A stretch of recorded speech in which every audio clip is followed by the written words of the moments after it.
All right. Today we're just gonna play a little bit of Link to the Past.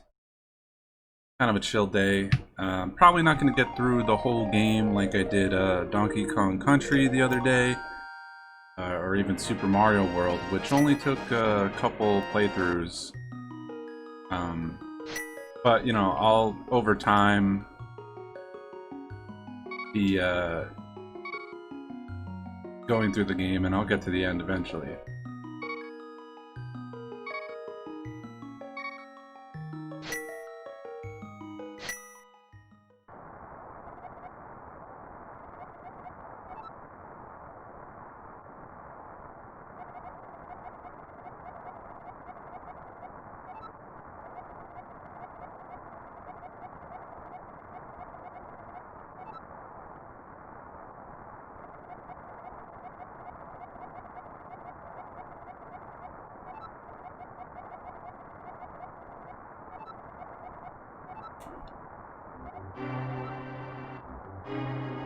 Ah, the old uncle.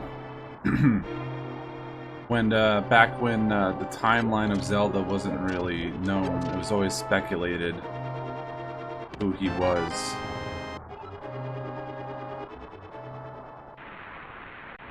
And if Zelda had any strong relation to Link also, because of the English translation where she's like, Zelda is your... ... is what the uncle says in a minute when he's in the castle, breathing his last breath. It was always a very mysterious line. And that's what I liked about Nintendo telling us the timeline days, is the speculation was just so rich. A lot of it was, you know, really out there, but it was also just really fun. And I wish it was planned out a little bit more. But it's kind of just cobbled together, and as of Breath of the Wild, it seems they just kind of want to wash it away, while also respecting it, but also like starting anew. I don't know.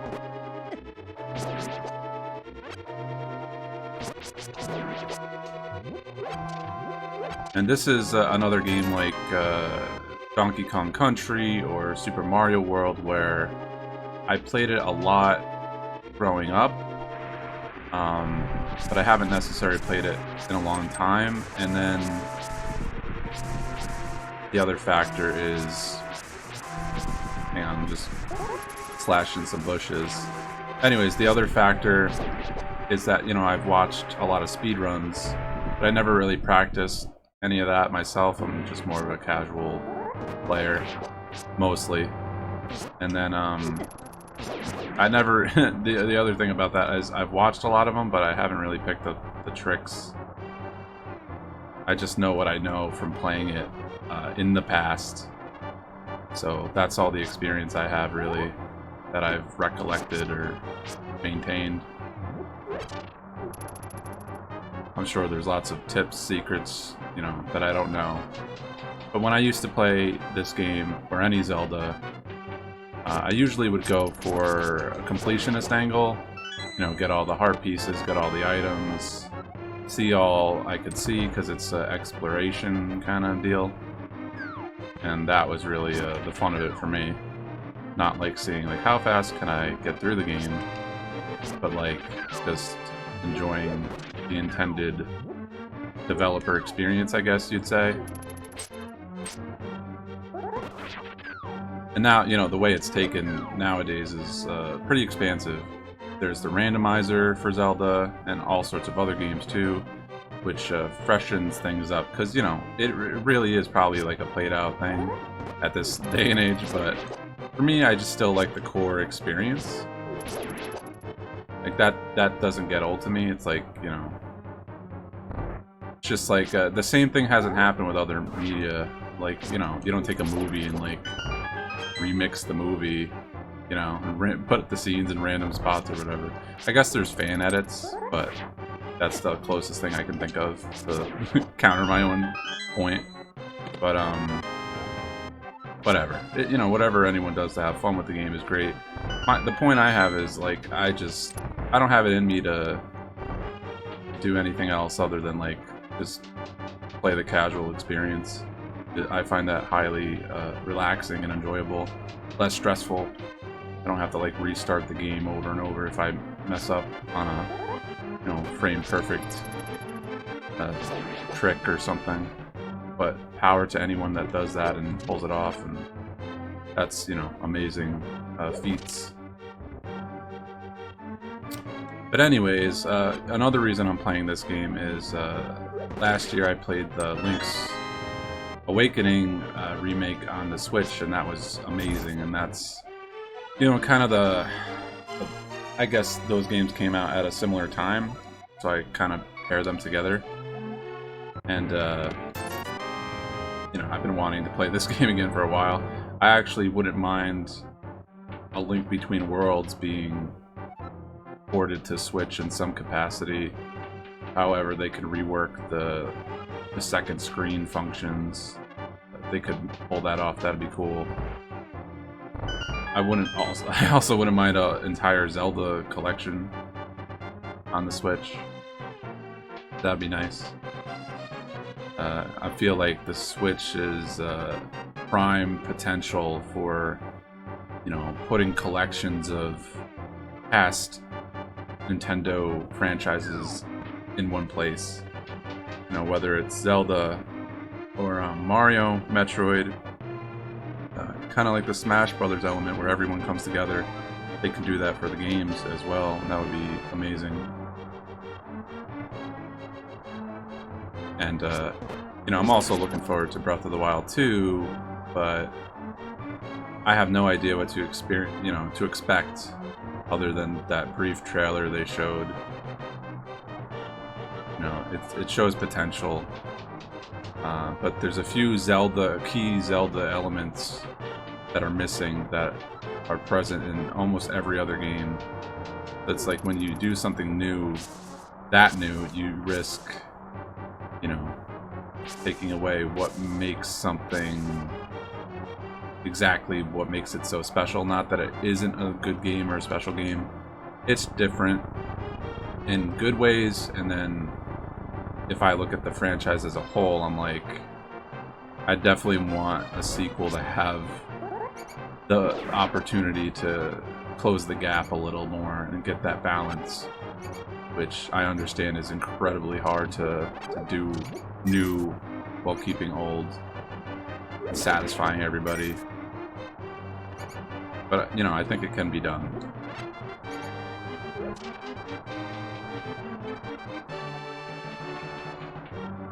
Anyways, we're in the castle sewers, just trying to get out. No place that you want to be. I really like this element to the game. Or like, before this, it was Zelda 1 and 2. It was so simplistic. There wasn't really a story besides like the manual or the title screen. If you let it play long enough, it would tell you a little bit of the story for the NES Zelda 1 and 2. This game really had, the beginning of the whole entire Zelda universe having some kind of lore, which is really cool. It really fleshed out the world, gave everyone, a concrete purpose and a backstory, and you don't know exactly all of it, but you get enough to at least piece it all together. It's certainly beginning, middle, and end story. Oops. And then there's so many things that this game in particular, created for the whole franchise, which makes it like definitely, one of the top reasons why I find it one of the best. And there, used to be, from what I consider like a pretty hot debate on which one was better at the time, like Ocarina of Time or A Link to the Past. It's like, how, when you really get down to it, how could you really just, decide? They both do incredible things for their systems in the series, and they all belong to the same series. It's a bit unfair, but if if you're like, well, you have to pick, it's like, well, this one creates the formula. Ocarina of Time brings it to 3D. and kind of replicates it to some degree, and then does its own thing as well. If I have to say which one holds up better, it's probably this one, just because sprite work is timeless and never really looks terrible, at least 16-bit and up. And if you played the N64 version, at least it's a little rough around the edges. You know, it certainly could use like a total rehaul, like even more than the 3DS version of it, or like a console. And I feel like it deserves it. I'm very surprised that it hasn't been done yet. But you know, here's hoping that it's in the cards.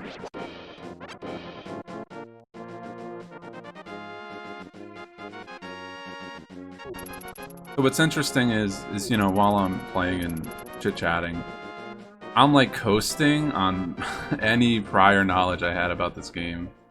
So I should be alright getting through it. I generally remember, I think I remember everything you have to do, but there's no guarantees, so I might actually run into the situation where I play the game instead of just like play out the, you know, what you remember about where to go, what to do, and then, you know, that I'll spend some time figuring things out. If anyone wants to chime in, give me some pointers, that's fine. But for the most part, we should be alright. You know, I generally do remember most of it. Like right now, if I were to say some of the things I'm thinking about while playing is like I'm in Kakariko Village, so my objectives are like get the map marked, get a magic bottle, talk to the kid that, you know, tells me about Sahasrara, Grandpa or whatever. It's gonna mark it on the map. Then we need to check out the map, and there it is. X marks the spot. It's so interesting that this game has like a really nice map system, save system, which I really like about Super Nintendo, because the NES versions of these games, I'd say, you know, like whether it's Metroid or this, or Mario, you don't really have, well, you don't really have the same level of depth in those things. Like, you do have a save system and maps, but it's not as good. And it's only gotten better throughout the years. Like, maps and checklists in games and keeping track of everything. And if you like go back into the game, if you haven't played it in a while, sometimes games nowadays will tell you like, here's what you did last. Like, I always appreciate that. Very helpful. So now I'm just trying to, I believe, try to get a heart piece.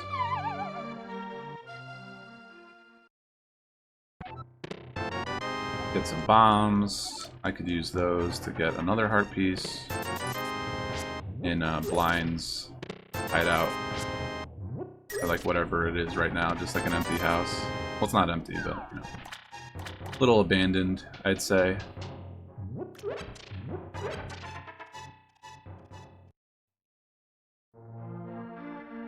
Da-da-da-da. I want to see how much bottle costs here. Thought it was 100, yeah. Alright, cool. So, you know, getting things done while we're here. Pretty sure I could talk to the sick kid too and get the bug net. I forget which house he's in. Never mind. I just got lucky. So he's sick because of the stuff floating off the mountain, so he gives me a net. I wonder, you know, if Link knows people of Hyrule, like if his uncle ever let him wander to Kakariko or anything like that. It would make sense that he'd be familiar. I mean, this world isn't that big in this game. But, like, I wonder how familiar he is. Also, it's interesting that, like, this is, like, you know, a tavern. Like, nobody's behind the counter to serve drinks or anything. And there's no way to buy anything in here. You know, any sort of potions or any items at all. Of course, you know, there's dedicated shops in the game. But, you know, just saying, just the odd thing I just thought of after having never considered it before. So we're gonna go to, you know, Eastern Palace, I think called, I don't know, where Sahasrara is in the desert to the east. Do the first dungeon. It's weird not having the Pegasus boots yet. And then I really liked what they did in A Link Between Worlds, where the Pegasus boots have the ability to change your position while running fluidly. So, you know, you could just keep running and running. That game is so, like, smooth in that regard. All the tweaks, quality of life improvements that they added. And I forgot to go to Blind's hideout, I'll tell you that right now. Oops. I actually forgot a couple things, but I'll go back and sweep that up. Whatever. Not like I can't revisit anything. Oh my god. There we go. I like how there's like a little arrow here telling you. In case you didn't know, you can go in the water, but if you did it right now, you wouldn't have, you know, the flippers, so you'd just take damage. Got some Octoroks. This place always made me nervous from all the enemies just going in random directions. Definitely like Zelda 1, but they're much smaller in this game, the Octoroks. I'm surprised I took that much damage. Let me fix that. Oh my god. There's a heart. Yeah, see, I remembered at least there's a fairy fountain here.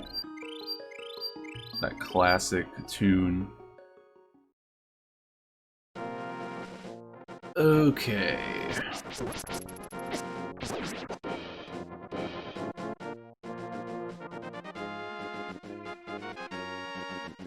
These statues that move around always annoyed me, because they can, you know, be a real problem at times.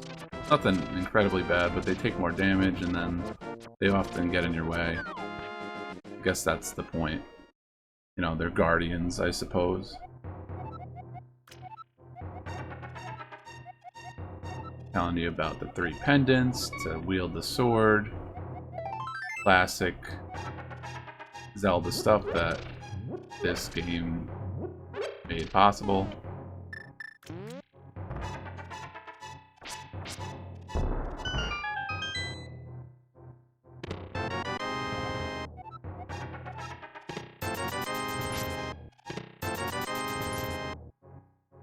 Pretty sure when I first played this, I used those chests to get the money to get the bottle, but getting 100 rupees was not hard at all. Just like walking around and finding a few chests. Oh boy. Alright, so we're about to enter the first dungeon. See if we can sneak around this guy.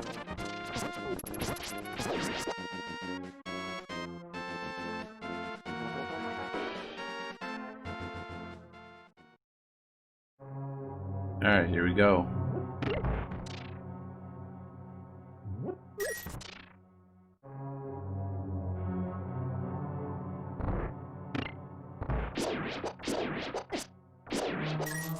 I always thought it was interesting, like, their idea of a dungeon entrance was having these two, like, roads to nowhere on the left and right, and then this is the right path.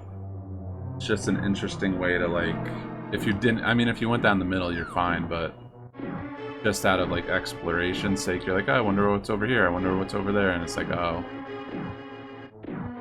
nothing. Kind of like a waste of time. It's almost like the filler of the dungeon.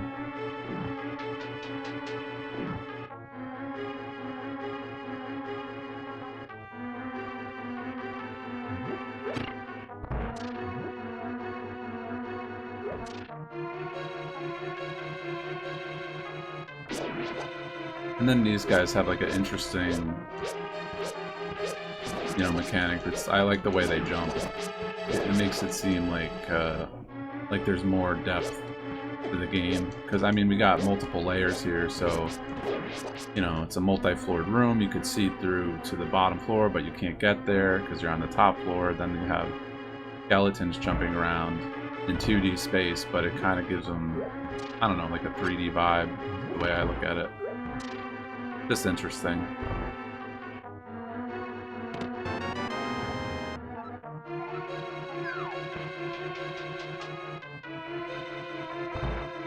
And for the longest time when I would play any Zelda game growing up, I didn't really look at the maps too much. And only later did I start looking at them to learn, you know, the layouts or rely on them at all. I mean, in this game I don't think I'll need it, but just like any of the DS ones, I definitely looked at. Well, to be fair, they started getting more complicated. I mean, the dungeons. Just good to keep track of it. But usually things have a flow where you don't have to, you know, remember too much, unless it's like a complicated dungeon, like a water temple type deal.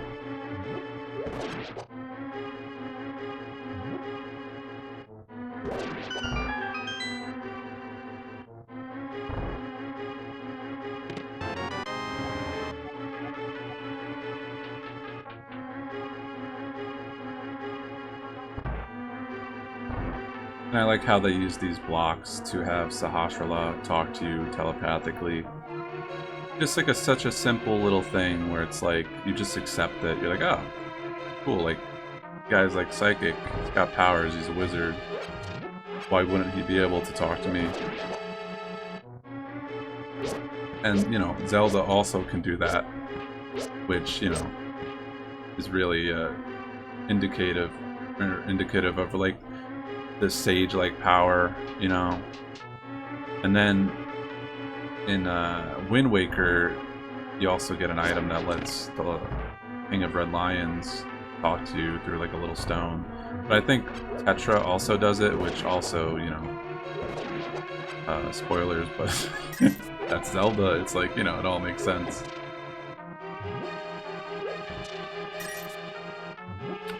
So yeah.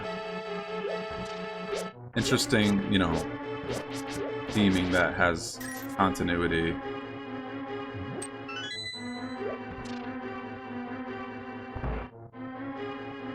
Because I guess the creation of any, you know, universe or world that you're making might be a little rough at the start, like this one was, and Mario is the same, where not everything was thought through, and then it just evolves over time and then solidifies. But the thing about Nintendo is I think they don't like that, so they can always change it from a solid, you know, to like a more fluid thing. You know, it could always adapt, change, try out new things, experiment. Skeleton.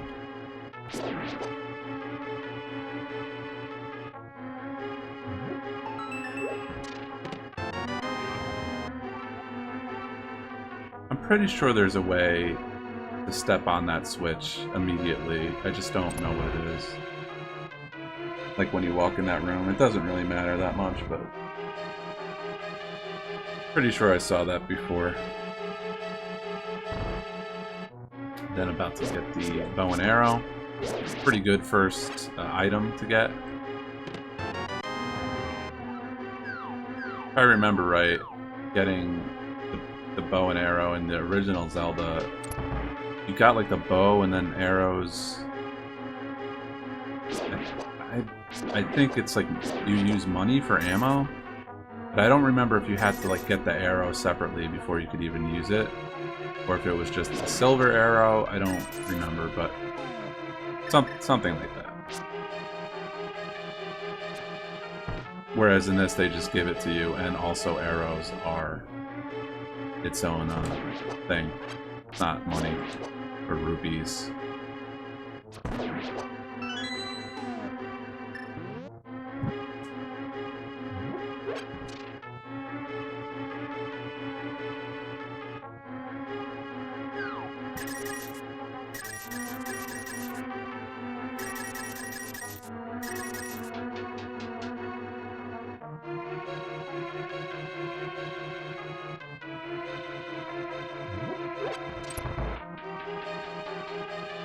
Almost to the end of this dungeon. It's pretty good. Pretty good first dungeon. It's not too hard. Really introduces a lot of elements slowly. Oops. I don't have my arrows. Oops. No.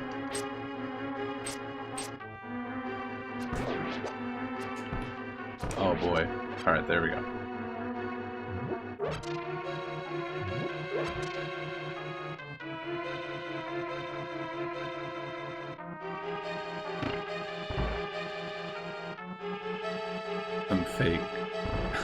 Some fake witches. That bubble room was always really cool.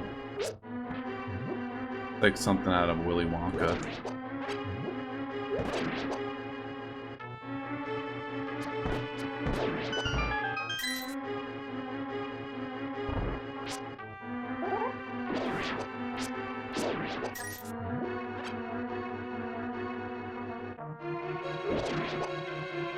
Oh boy.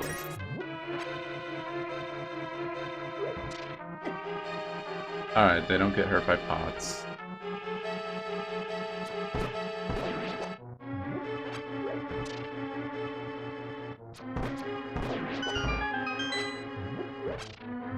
Alright, want to load up on arrows, which I'm at max, so 30 for now. Although you can increase your ammo capacity for arrows and bombs and rupees.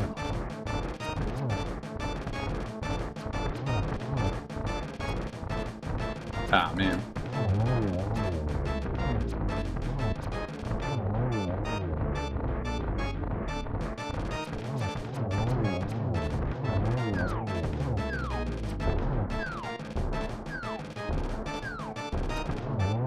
There we go. That was pretty good. For like a unplanned, casual run of the game. No practice whatsoever for like 8 years.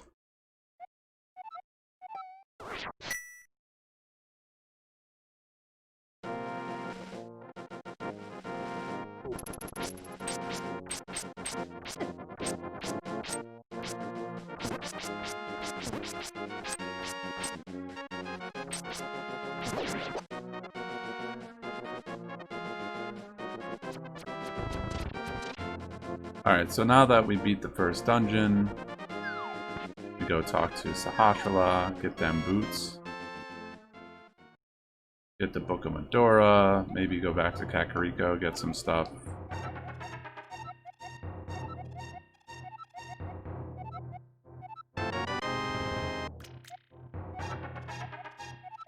Oh, that's interesting. I always remember the boots being green, I don't know. What's wrong with me?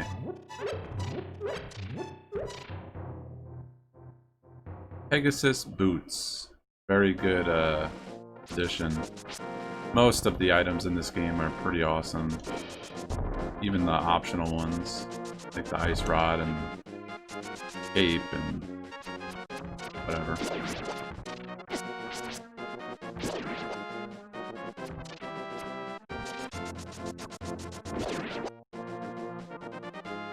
Alright. I actually almost have enough to get the flippers. Well, actually, I think it's 300, but it actually might be 5.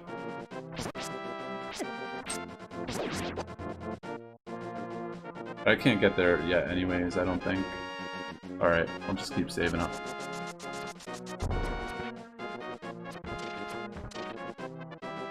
I think, yeah, I'm stuck here, so let's see. Yeah, I'll go through Kakariko then.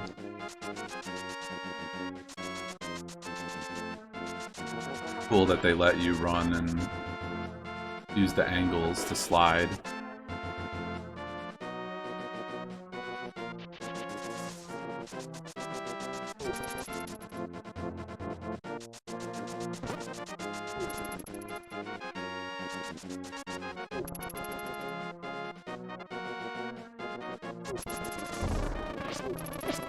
Ah, crap.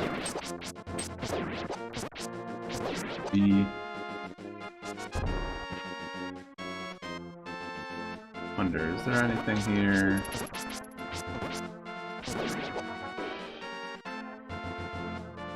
One of those scenarios where I'm like, this particular screen, I'm not sure. There we go. At least we got a fairy. Come on. Catch it in the net. Aw, man. Oh well.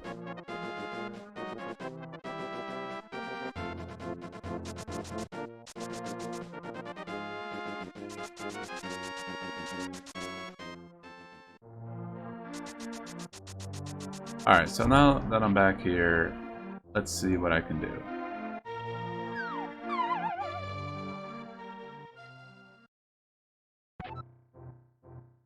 So when I was here last time, I forgot to bomb the wall.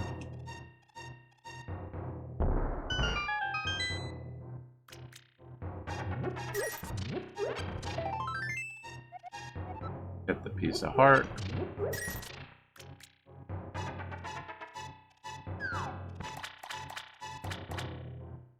Then we'll go to the Blind's hideout place.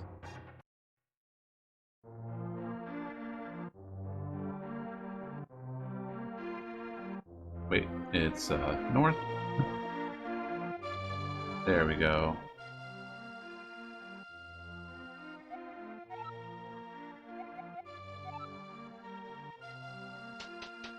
Yeah, it's funny how this little like text box that guy, you know, the thing he tells you about Blind and this hideout helps you out way later in the game. But it does have a purpose, so the whole time, you know, if you just paid attention to what he said, like, it has a huge payoff. Kind of impressive. Such a small thing to do, but very well thought out.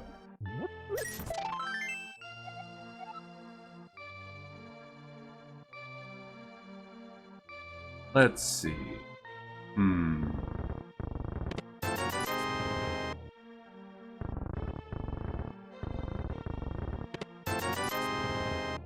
There we go.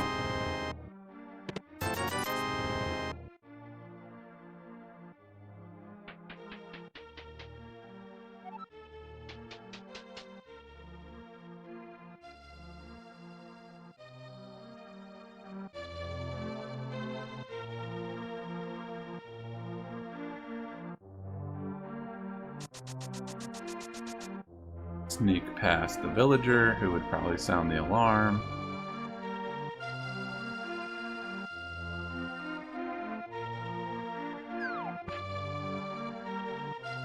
Also, it's interesting that nobody's in the library.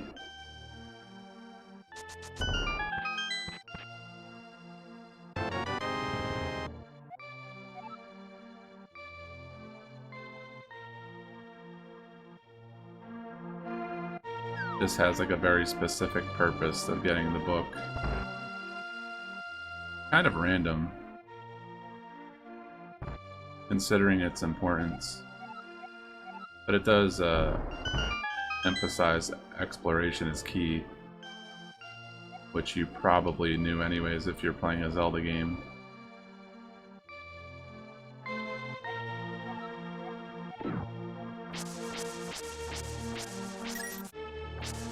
Ah!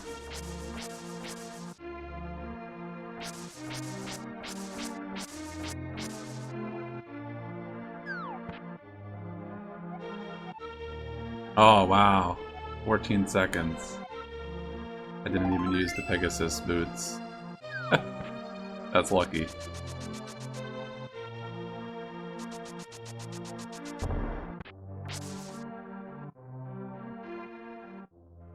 Alright, so now that we swept through Kakariko, I mean, there's more I could do there, but we'll just go to the desert and see what we can do.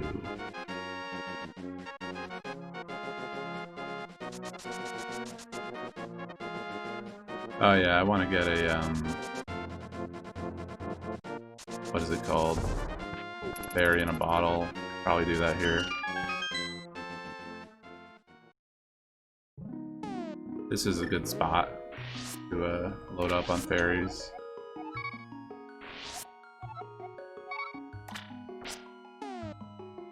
Always good to be prepared.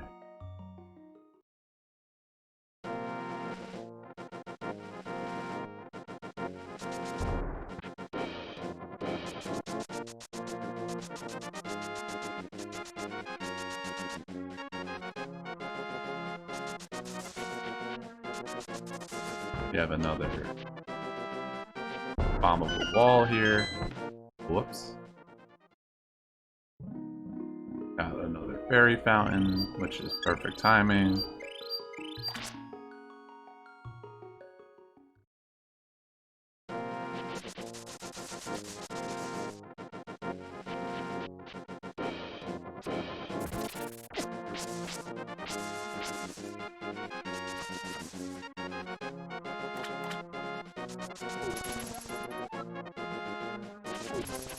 The heck? I don't know what that was.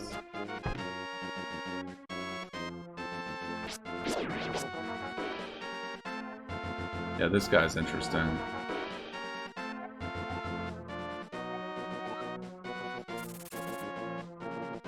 Just like a criminal who's useful later on for opening a chest, I think, to get the bottle. Something like that.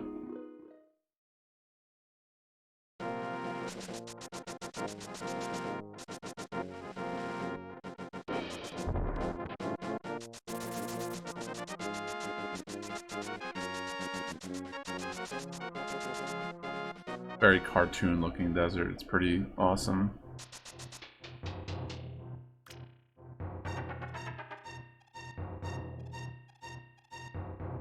There's the Hashrala again.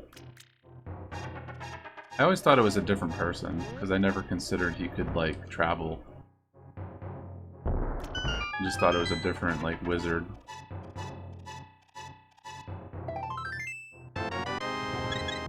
There we go. Completed our first heart piece.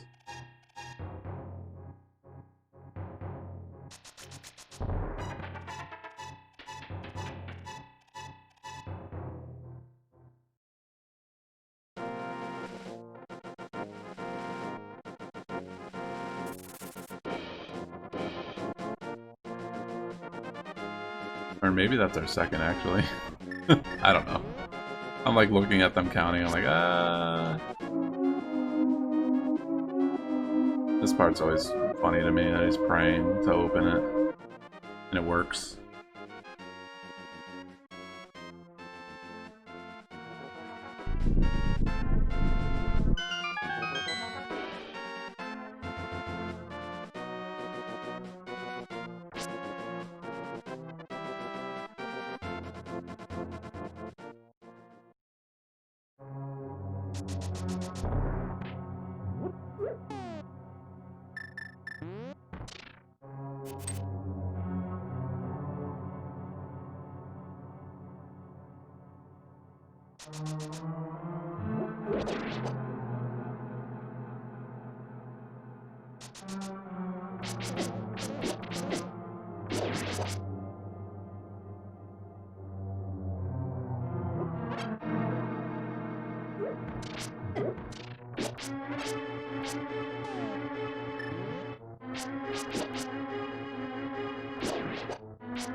I always found this dungeon to be, you know, a little difficult in figuring out where to go. It's a little tricky, but not, I mean, for a beginner dungeon, I mean, like, it's not hard at all, really, but it's very confusing. Some pathways are blocked off. I mean, it's the right amount of challenging. But also, they introduce elements that do, you know, really make you think. And then levers, of course, are just troublesome. These guys, yeah.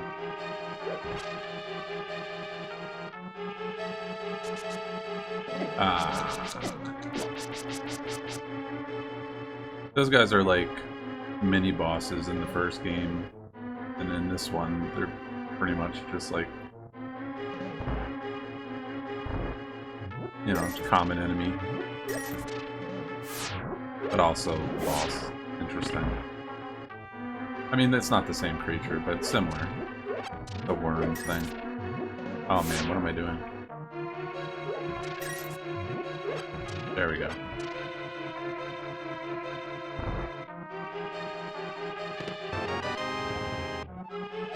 Get the power glove. Very crucial item to progress.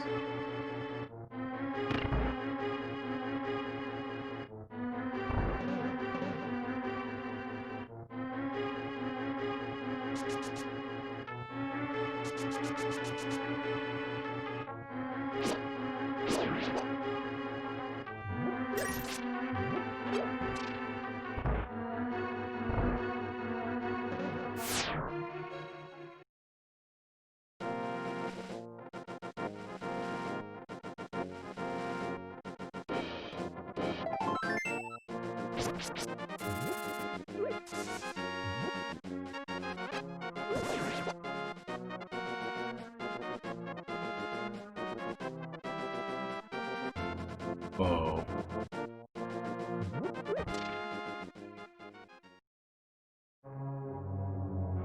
Here we go, the second part of the dungeon. It's an interesting concept to have the dungeon broken up. I guess they elaborate on this later on in the Dark World with the forest dungeon, the Dead Forest dungeon. You get the fire rod in.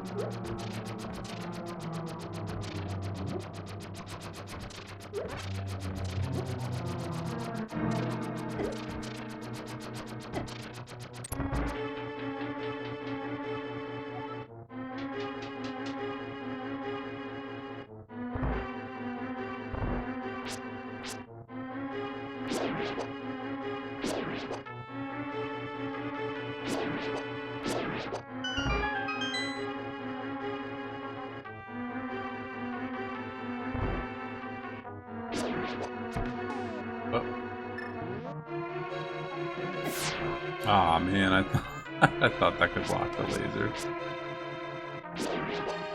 I was mistaken.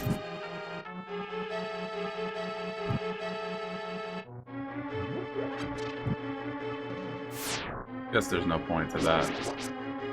Or is there? Wait a minute. I just didn't do it fast enough. No. Man, it's just to throw you off. I'm like overthinking it, but also I think it's intended to like mess with you. Because I thought, you know, light all the flames and get something, but probably something they do later on. It's like a little primer. Like, remember that trick, because we're actually gonna make you go through with it. Alright. Very much unprepared for the boss in the current state I'm in.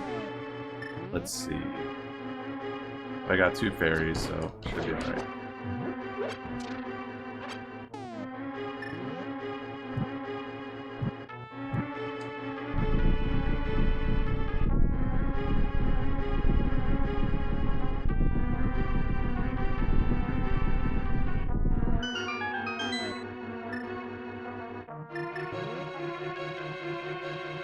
Well, here it goes.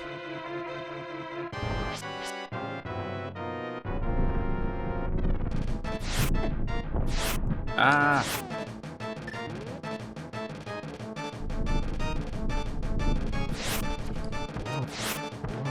I guess I could use arrows. That's helpful.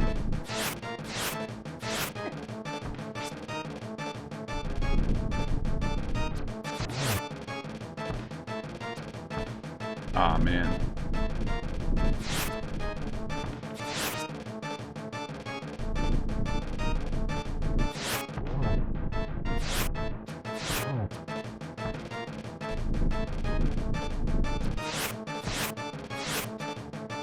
Tricky, tricky. I've always had a little trouble with this boss. It's the rocks.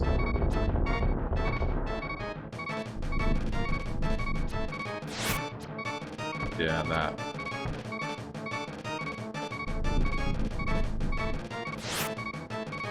Come on.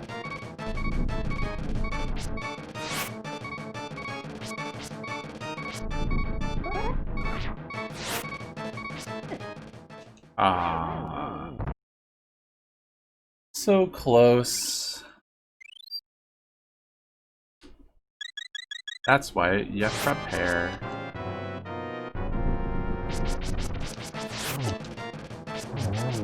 That's it.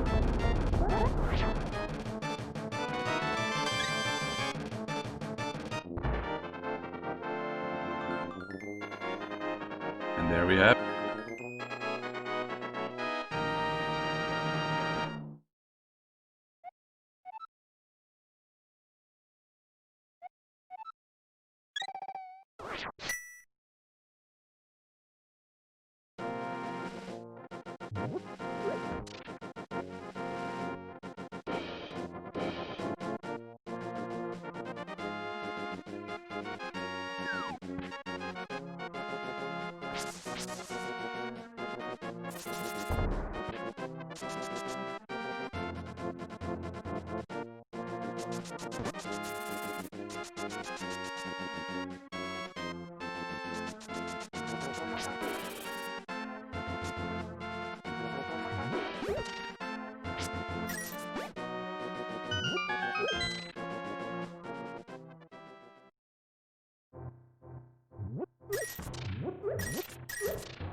Yeah, it's pretty cool how like each item you get just unveils more access to the overworld. And the items you can get and heart containers, and I'm about to get the ice rod, I think.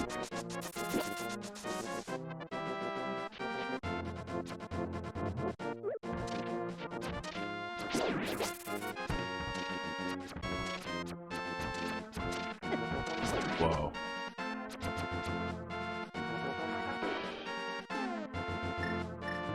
Aw, man, I'm out of bombs. That could actually be a problem.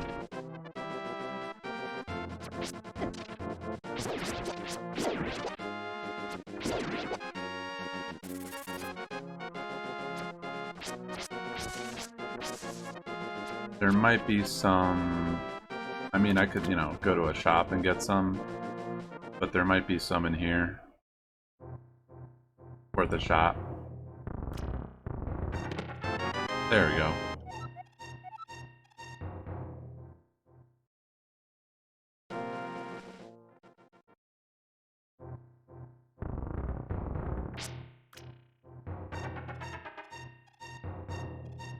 Which one to pull? The right one.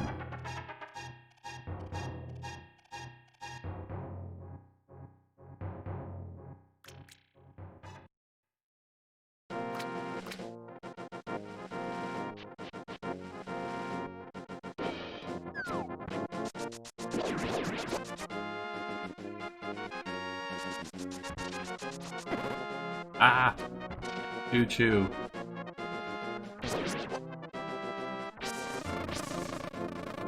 So dangerous over here.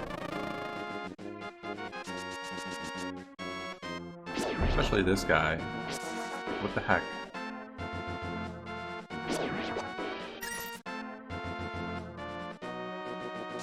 Alright, we are almost at the place. Oh. Gotta get Krabby over here. Luckily we have one more berry.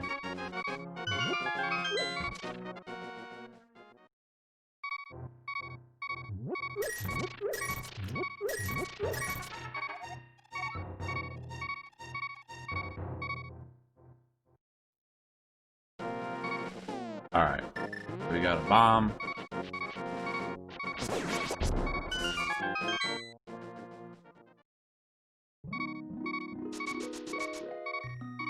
Here it is. The ice rod.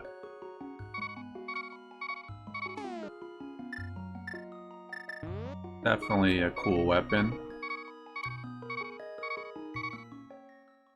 Not necessary to collect, but why wouldn't you want it?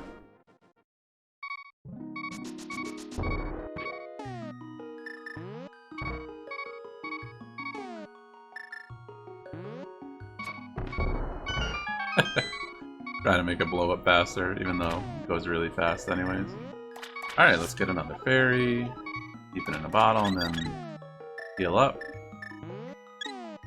There we go.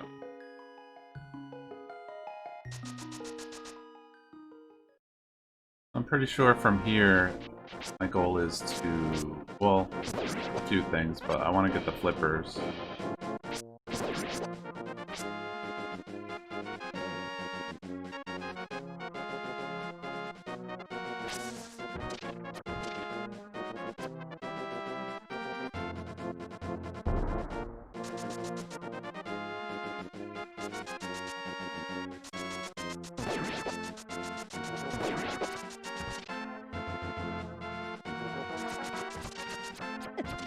Whoa.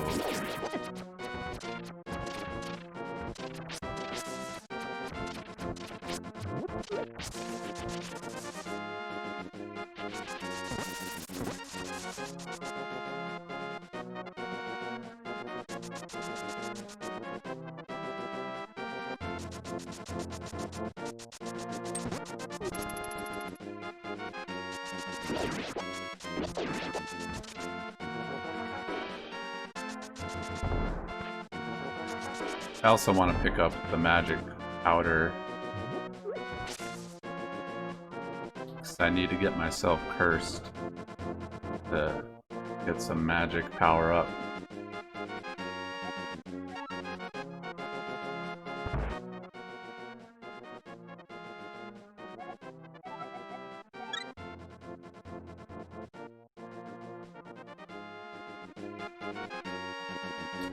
La da da.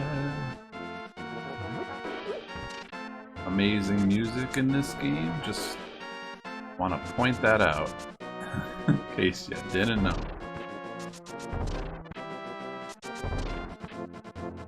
Definitely really good takes on all the classic Zelda songs, and then, you know, adding a ton of new ones. One of my favorites being like Ganon's theme. Let's see. Pretty sure we gotta go up here. Now I really hope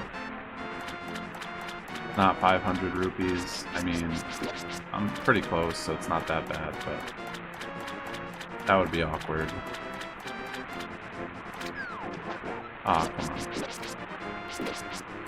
on. Oh, these guys take a lot of hits.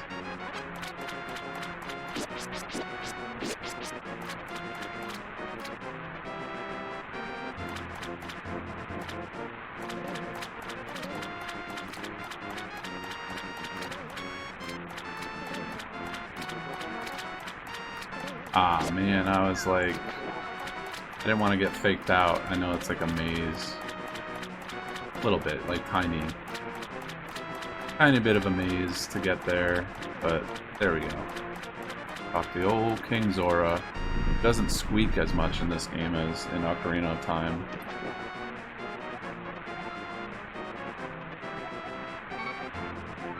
Ah, Ah, it's for 500. No.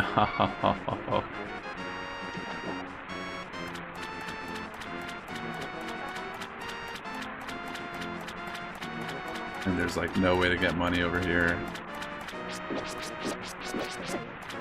You gotta like be ready, cash on hand.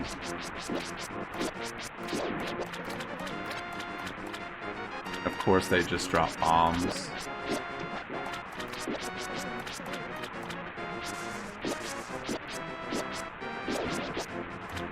Come on. Ah well, we'll just go back and get some.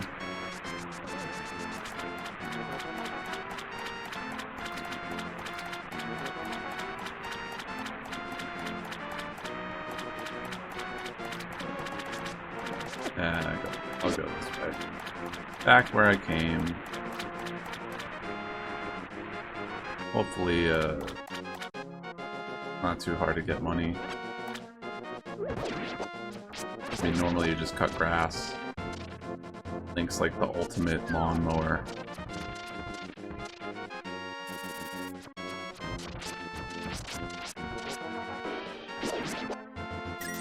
There we go. Oh yeah. That's excellent. So I paid for my misremembering the price, but not by that much.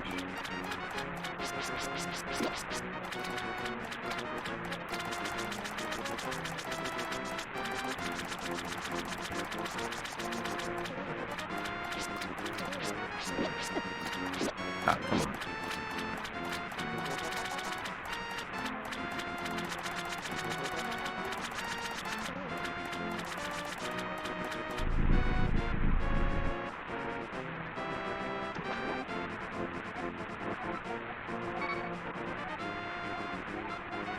Yeah, these are some Gucci flippers.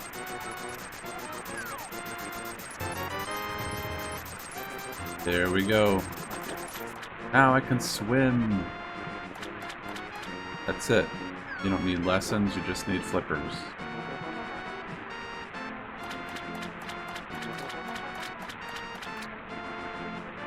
Yeah, let's not forget the cart container. Yeah, there we go. Now the game again opens up tremendously.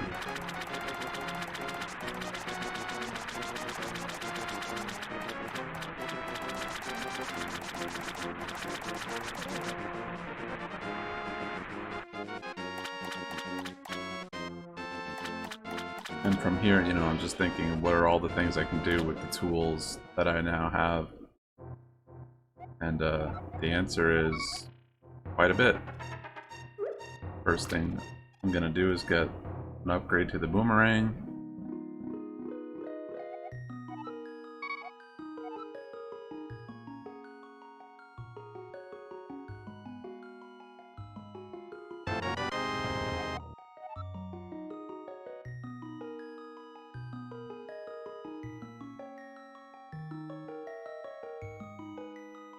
Alright, I'm pretty sure I can also get a shield upgrade.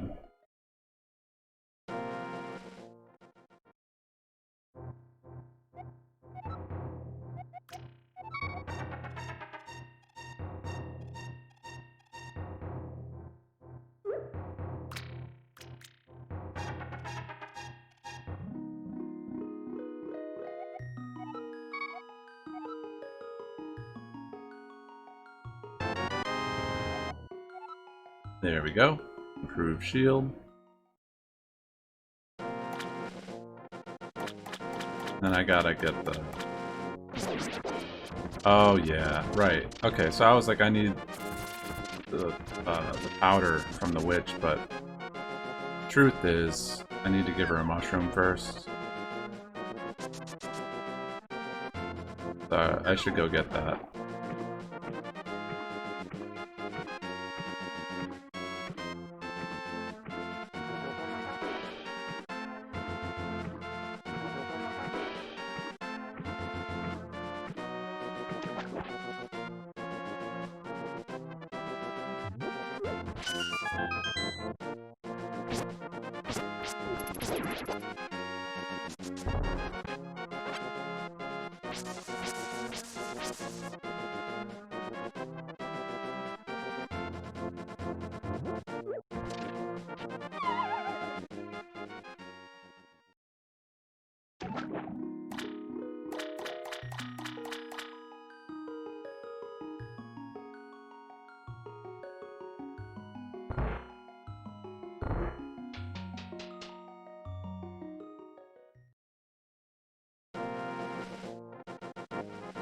Just like double checking some things to see if I missed anything or not.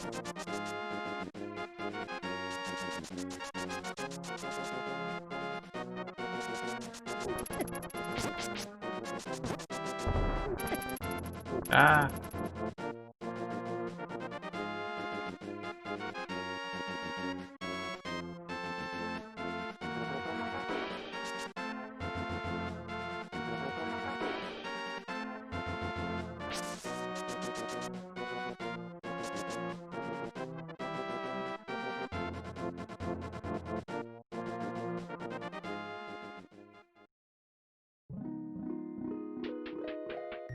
Ah.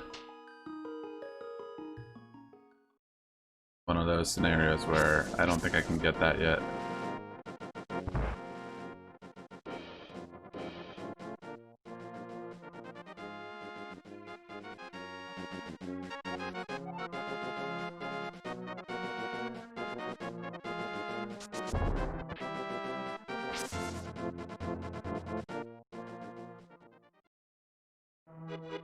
Alright, but I can get the mushroom.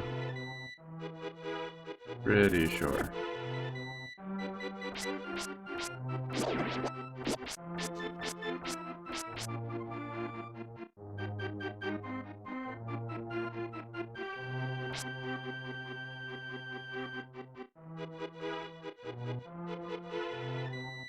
There it is.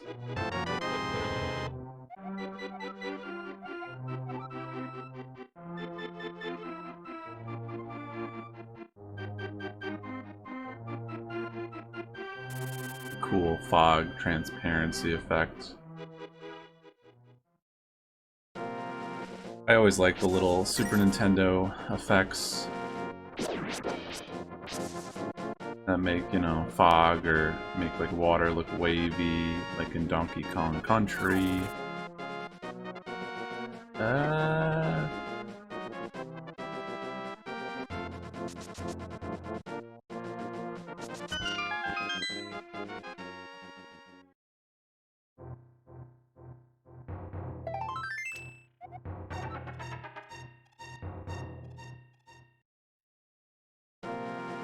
Now we go back to the witch and give her the mushroom.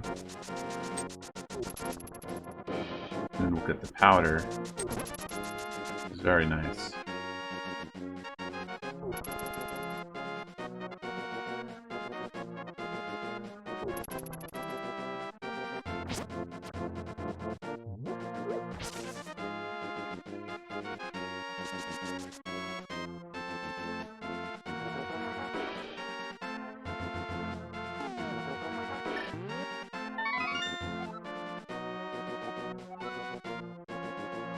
Alright, so I don't know what she considers later, because, not like a time flow. I don't know if there's an actual counter, or if it's just like how many times I go,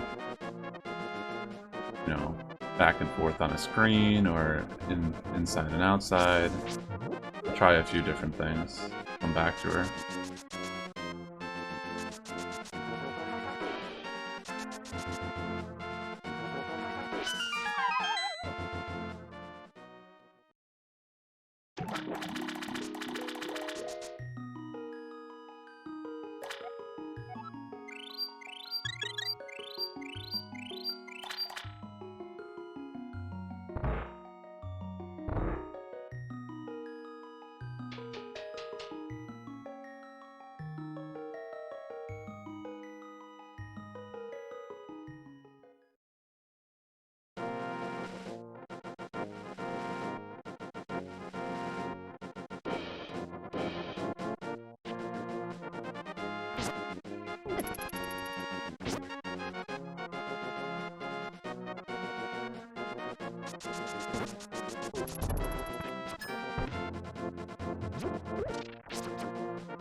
Ah. Oh, wait. There it is.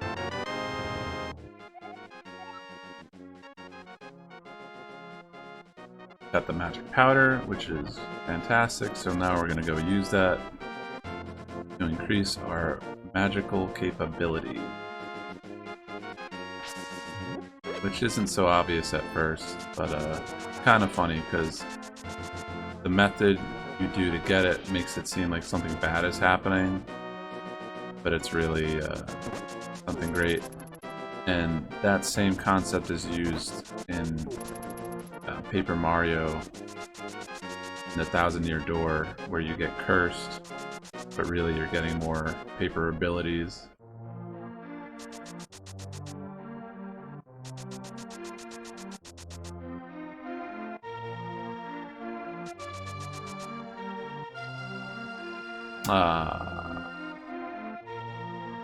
I don't think I can actually get there yet. Let me see.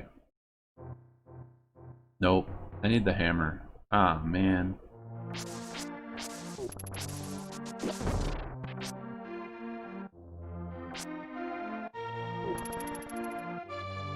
What a shame.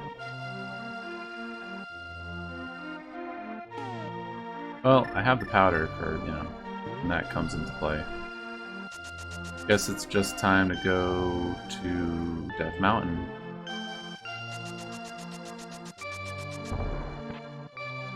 Oh, actually, you know what? I'm gonna do one thing.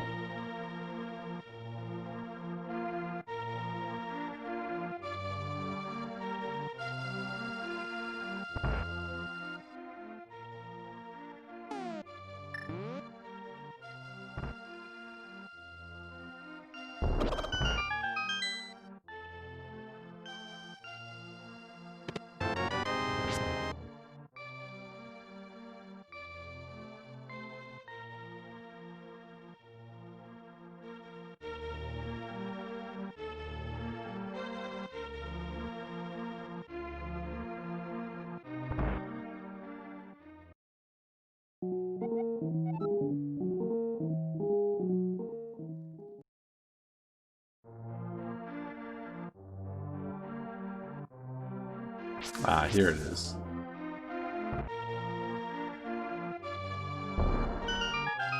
Unsuspecting house with no crack on it, yet it's very useful. You can refill your bombs here, get arrows, money. Like top secret area in Mario World. A little slow, but like to get the money, but still solid method.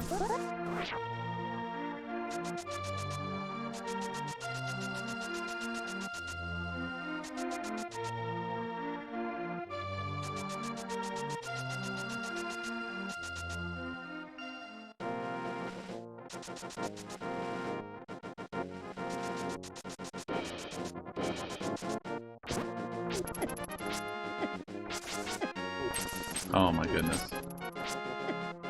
Come on.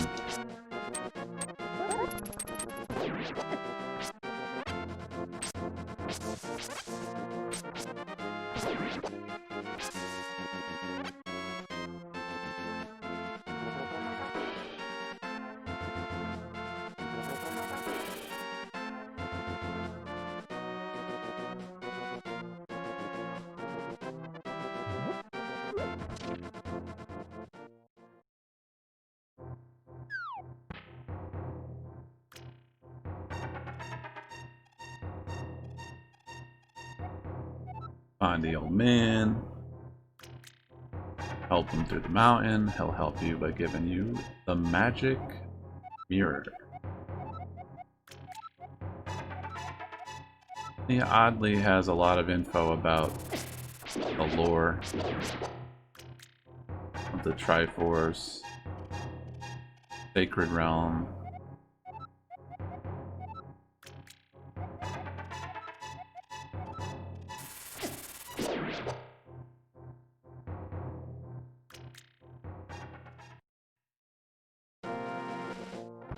Alright, now we got these weird holes that turn to stone.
So we're gonna make our way to the top of Death Mountain. Yeah. I was like, I thought that was a fairy fountain, but I'm pretty sure that's the Dark World.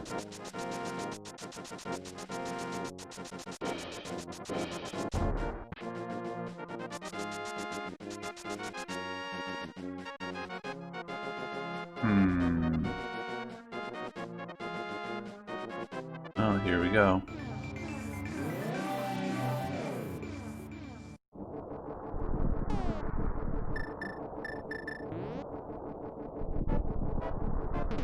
Dark World reflects what's in your heart, so Link turns into a pink bunny. Of course.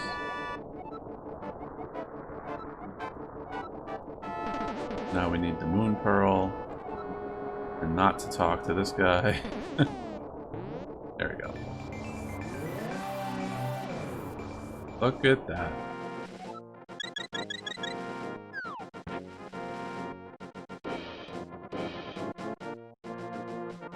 Here we are, Tower of Hera. Not that bad a dungeon, honestly. The most annoying part of it is the boss, Moldorm. I think that's his name. I don't know. These guys, but like bigger.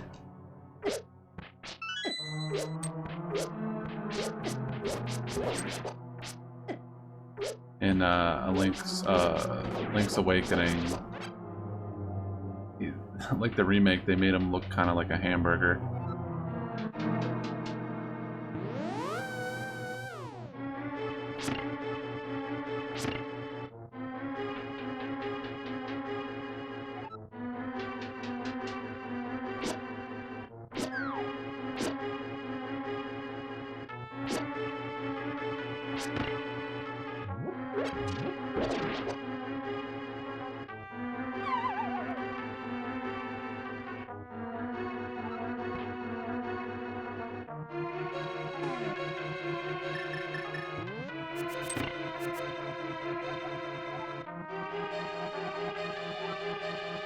Yeah, so they're trying to, you know, show you how you could use the mirror benefit.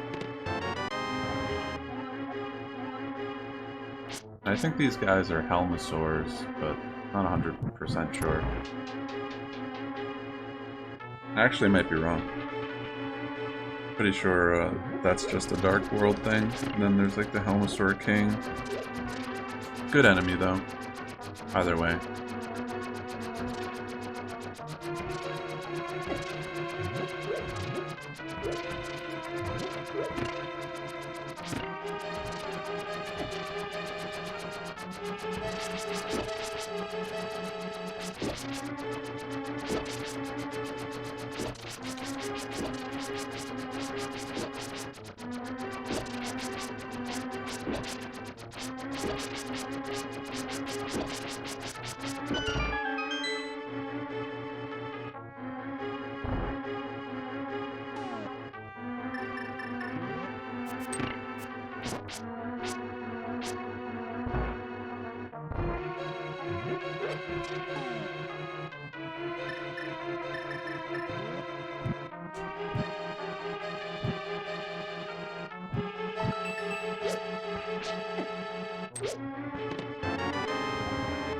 Got the big key.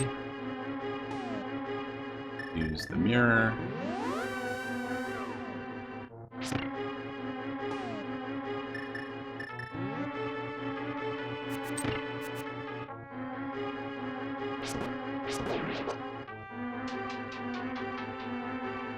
Oops, I did not mean to go down there. Here we go. Good progress.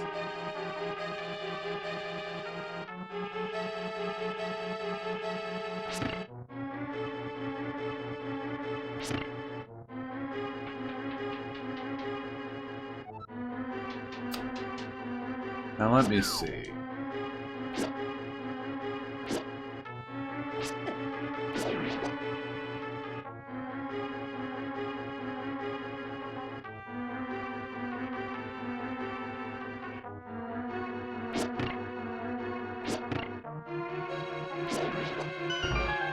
Alright, there we go. Gonna say.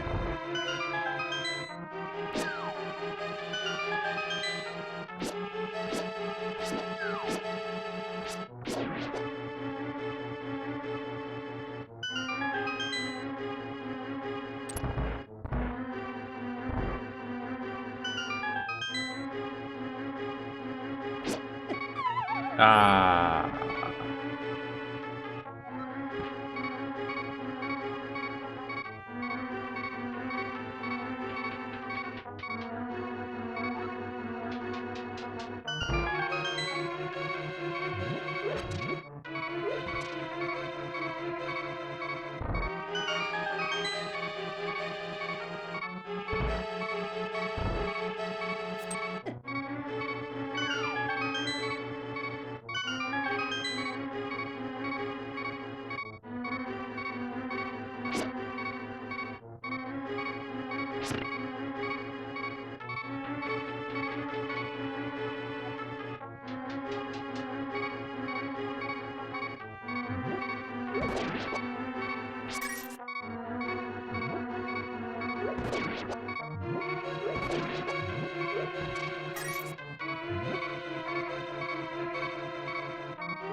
This dungeon likes to mess with you, that's for sure. Alright, well at least we can stop the beeping. Alright, so it wasn't that bad.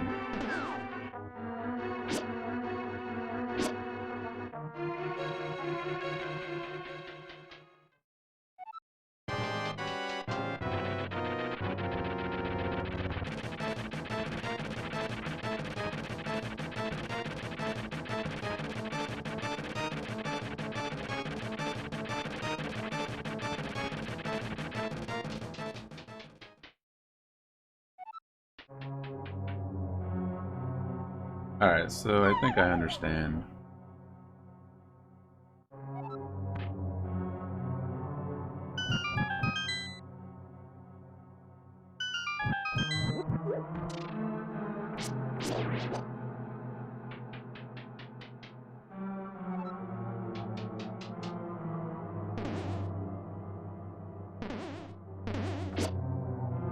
I guess not, actually.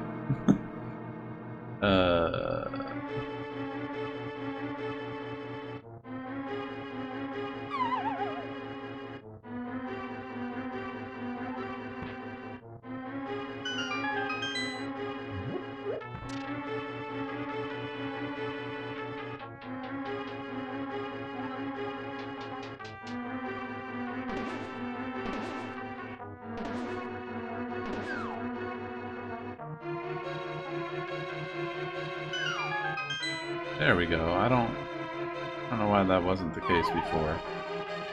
It's alright. Got the moon pearl. Allows you to keep your form. Definitely that same thing is revisited in Twilight Princess. Concept of being able to remain Link in the Dark World or Twilight Realm, all that.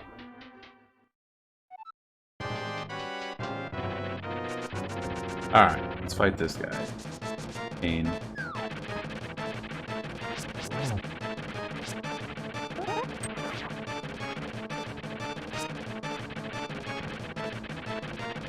Got like erratic, random movements to knock you off.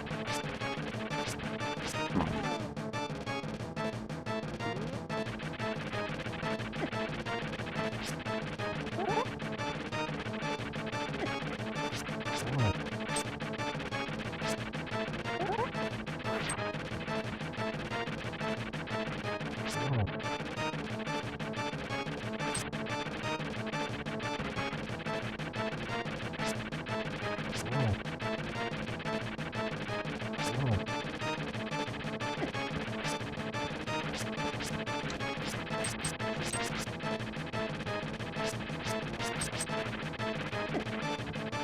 Come on, this guy, no. There we go.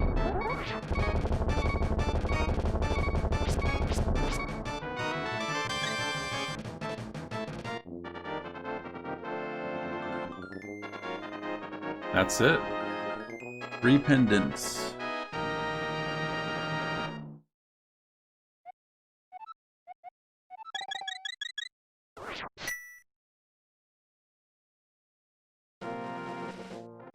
Now we can go to the Lost Woods, get the Master Sword. Go beat the Aghanim. And who knows what happens.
Here we go. The Master Sword. Interestingly, after I pull the sword, it's actually, what's it say? The hero's triumph on Cataclysm's eve wins 3 symbols of virtue. The Master Sword he will then retrieve, keeping the knight's line true. There's some lore for you. And the magical moment.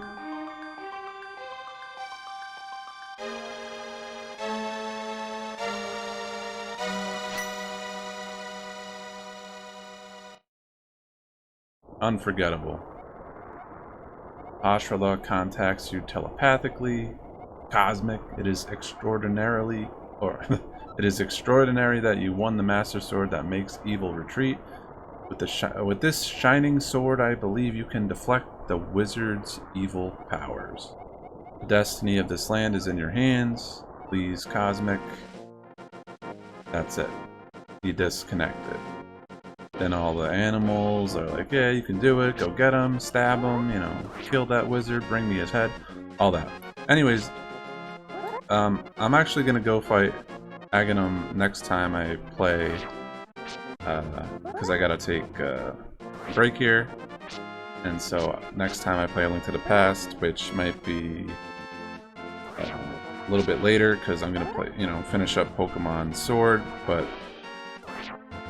I should, you know, continue the game, go into the Dark World, and then sweep up the Dark World and try to get as much stuff as possible, I guess, off the top of my head, without looking anything up. So, yeah.